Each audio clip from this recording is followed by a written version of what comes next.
What? Let me ask you this. What? I was going to ask you about genre because, like, what do you? What genre do you consider yourself, and maybe what genre do you think this record, Serpentine Prison, we made is? You know? That's interesting. I'm thinking um,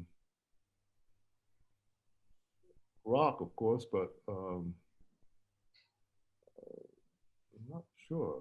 Well, yeah, because I'm come from a world known as indie rock, right? And sort of that's the label that always goes on me. And I guess the label, what's the label that's on you most? Memphis Soul Legend, right? You've done disco, country. You know, you talked about Egyptian music.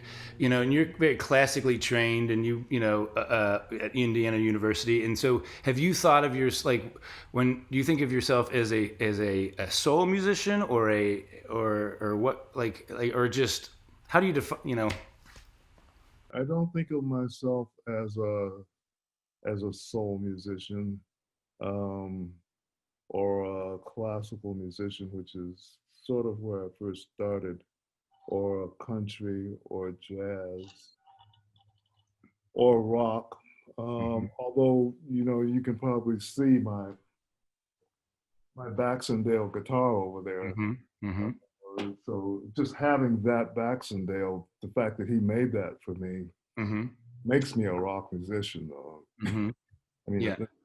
uh, so, but I like to think that rock kind of encompasses some of the genres that I think I grew into maybe a rock musician. Well, yeah, because rock is a child of all the some of these other things, right? Yeah. Started with ukulele. Ukulele was my first instrument and a drum. So And then trombone. And yeah, wasn't trombone how you first got into the studio at Stax? I played baritone sax in the Oh, studio. sorry, baritone sax. Played trombone with Joe Tex. Joe Tex had a big horn section on. Do you ever hear a song called Skinny Legs and All? Joe, Uh, I don't know, but it sounds like that's they me wrote it and for me. that's me playing trombone on that Oh, really? yeah uh, with Bowlegs Miller. Oh, So like, no. yeah, but that trombone is the one I did my senior recital on. That's Mhm. a C instrument, and that was my anchor for 4 years going through college. Yeah, The trombone, and I played that in the orchestra, and right. that's how I learned basically how to write different horn parts and because trombone is written in C, and some people write it in F clef. Some of the European writers wrote, like so it could play real high. That's my anchor. That was my anchor. For 4 years, I played it in college. Yeah. And speaking of college, you went to college at Indiana University. I grew up in Ohio and spent a lot of time in Indiana. But you were, correct me if I'm wrong, you were going to classes for 4 years, and then on the weekends you drive back to Memphis to for sessions with the MGs and Stacks, and right. I lost a lot of jobs because I couldn't drive fast enough. I lost some jobs to Isaac Hayes. Yeah, theory class How long did that drive? 30. It was 400 and a little over 400 miles of Highway 37 from there to Memphis. Yeah, I left on Friday afternoon and I was there for Saturday and Sunday sessions and left, drove all night Sunday night to get back to class. But yeah, I did that for 4 years.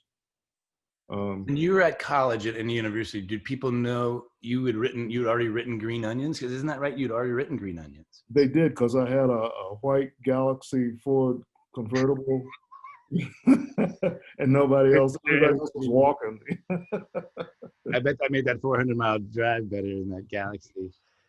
My favorite Booker T and the MG's record is Melting Pot, and what do they? Where do you find that record when you go into record shops? Which bin is it in, under R&B or is it under? Melting Pot was an attempt to escape the genre. Uh, I was ready to leave the band.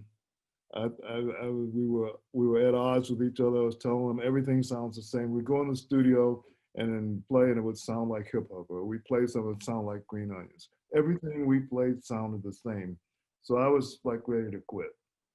And so Steve and Al said, "Well, let's go to a different place." We were in LA, so they went to New York. I walked into the studio, and Al and Steve were playing this melting pot rhythm. Oh, that they were already had that rhythm. Hmm. And that was their Al answer Jackson and Steve Cropper.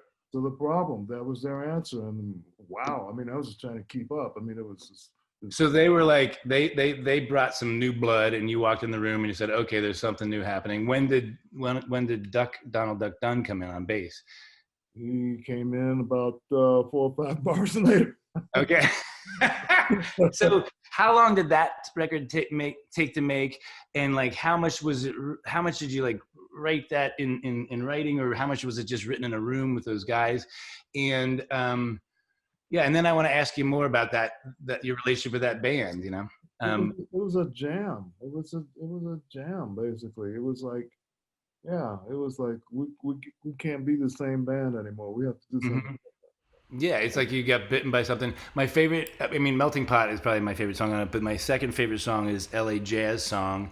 And there's all these amazing vocalists that come in, and the song like goes from like a spy novel to, you know, The Wizard of Oz on a tip of a, you know, your music always, I feel like you're all these hairpin turns into new realms, and kind of like the Beatles would always do that, you know, and like it starts out this thing, and then all of a sudden it blooms into a kaleidoscopic thing, and then back to a little groove.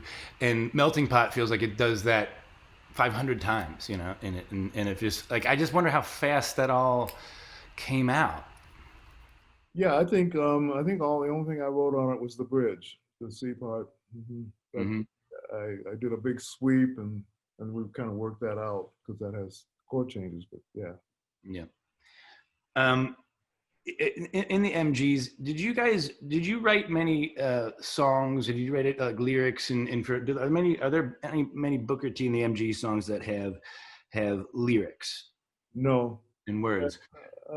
no, the band was restricted then in the '60s as an instrumental group purposely. Why? Hmm Oh, dictation from Stax, from Hmm. the powers that be there. We started with Green Onions, which was a instrumental, and Hmm. basically was just kind of me trying to make the talking melody on the organ. That's what I wanted to talk to you, because it sounds like the organ is always the vocalist in your music to me. Does that make sense? It Um, is, yeah, yeah, speak. um, I'm Mhm. gonna take you with me really quickly because my computer's. I'm gonna steal Jamie's power source. But yeah, go ahead. I just talk about the Hammond, because when I was singing, I always felt often you were. I had melodies worked out, but you were often leading me, or at least supporting me, or just kind of helping me through. To find the right emotional tone, and you were also looking at lyrics. Jamie, may I borrow your power source, or anyone's power source? So I got Booker on that. Do you have that power source? I don't have one. All right. Do you happen to have a laptop? I do Okay, Booker, I'm taking up this. We Uh, all do the same shit. I just found a part of my computer here. It was all the same stuff. Okay, you know what? I've got some red left. Let's just run it out. We'll be fine. Sorry about that. Um, okay, I'm sorry. Where were we?